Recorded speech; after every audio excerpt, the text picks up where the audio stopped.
This chakra is the most important when it comes to maintaining love and harmony in our lives. It's where Source or God or whatever you want to call it comes and meets with our soul and lives within us. It's the storehouse of that soul energy. It's the heart chakra. My name is Janika Galloway and I'm an author, I'm a hypnotherapist, and I am a psychic guide helping people live and share the story that they're born to tell. And so a massive element of that is educating around the energy systems that we have within ourselves and how they can affect the story that we're trying to tell. And so the heart chakra falls into this just absolutely brilliantly. So I'm going to explore the heart chakra. I'm going to go through some of the characteristics of the heart chakra and also help you indicate whether your heart chakra might be imbalanced or balanced or maybe over excessive. So I'll go through some of those key indicators and use this video as an introduction. This is part of a mini series that I'm doing around each chakra, and I've gone now through the heart. So that's what this video is going to be about today. And I'm also wearing pink, so you'll learn why in a minute. Okay, so location-wise, your heart chakra is gonna sit in your heart space. So it's actually in the center of your chest. It's an emerald green color for me, but also gets represented as pink. So pinks and greens will be both heart chakra. So if you come from the school of thought of it being green or you've come from the school of thought of it being pink, you're both right.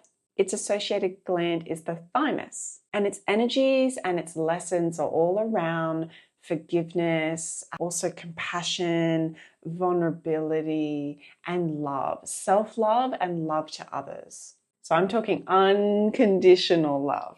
It's so special. And when it's blocked or the energy is not flowing through heart chakra, that's just devastating to see. And we've all been there, like when you've been let down, when you've been vulnerable with someone and they've taken advantage of it, when we haven't been seen and we've wanted to be seen, or our love wasn't reciprocated or understood. It just causes our heart chakra to, and it's so important that we open that back up and we open that channel back up.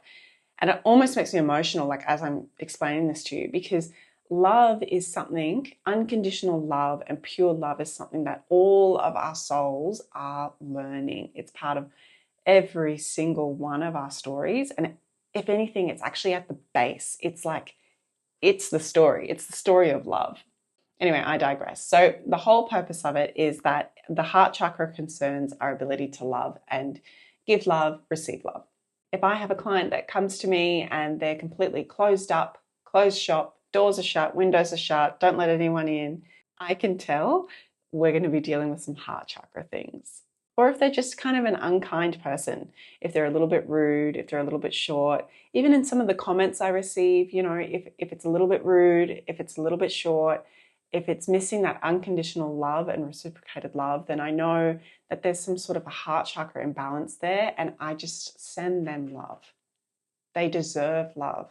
When the heart chakra is in balance, it's really easy to give and receive that love energy, to see it in others, even when they maybe on paper don't deserve love, to see that they are still made from love, that they're still good, that they're still part of Source or God or whatever you'd like to call it.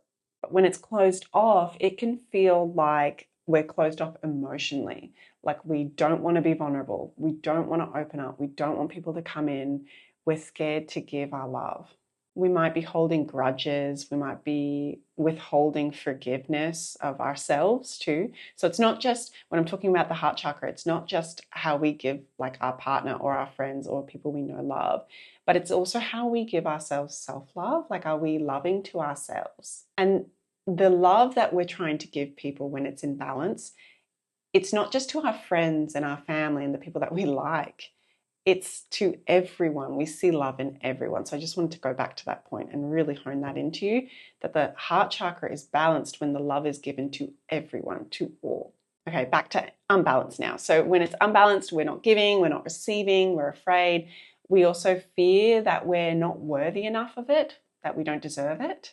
We're really scared to be vulnerable in love. And this is a huge one that I see for any old souls that have reincarnated or come back time and time again, who are more spiritually inclined or have those gifts that they've gathered from previous lives, that when it comes to this life and the one that we're in at the moment, it's a little difficult to give that love, and you feel it in your heart, but to actually show it and give it time and time again can be a little bit frightening, because maybe you were prosecuted for giving that love, for being more spiritually inclined. It's the witch wound, and it's really scary to come out and show light. But learning to release the conditions of fear and release resentment lets that flow back into the heart chakra. So just wanted to say that for those who are listening that really needed to resonate with that. There might also be physical issues around the heart, around the chest, shoulders, arms, circulation, anything like that. Now, when a heart chakra is overcharged, it's in overdrive. And you guys are going to find this reference really funny. So we're not setting boundaries with ourselves or with others. Sometimes we're not able to assess how appropriate the amount of love that we're giving to others is. And it's so funny. I just adore her, but they're showing me like Drew Barrymore, like in her interview states, when she just has such a big open heart. But there's that sort of, you have to assess the comfort levels of the people that you're showing that love to, and safeguarding how much love am I going to let through this gate that's going to resonate with this person, where they're going to see me. So yeah, I just had such a chuckle on that. I love Drew Barrymore. And then also an overstimulated heart chakra is someone that really needs the validation of others, the love and approval of others. So how do we balance? Well, I really believe like opening up the chest. Any activities that open up the chest, so breath work, letting light in. I love using light work actually. So I'll picture certain colors of light coming into my heart through some of my other chakras, which we're getting to. This has been a long series, so I'm up to heart, and I'm going pretty good. So yeah, letting light in, breathing, breath work, journal work, and just really allowing space for the emotions that you're feeling.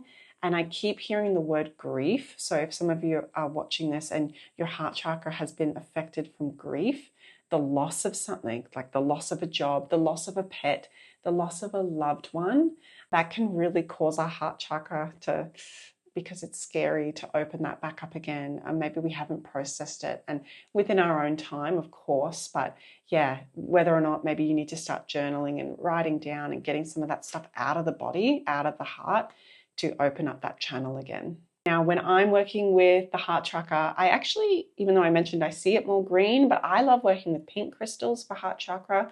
And I always know I'm going to see someone who needs heart chakra work on the days of my readings when I'm like all of a sudden dressed in all pink or all green. And I'm like, oh, hang on a second, I'm going to be dealing with heart chakra. So I love rose quartz just because everybody at home has a rose quartz. My ring's rose quartz too. So everybody has a rose quartz. Everybody loves rose quartz. Everybody loves rose quartz. So using rose quartz is great. So to wrap it up, if you've experienced loneliness or difficulty trusting others, giving love, being vulnerable, or even just struggling to love yourself, these sort of kind words of love that you would give to someone that you care about, but you do not give to yourself, then there might be a struggle there with the heart chakra.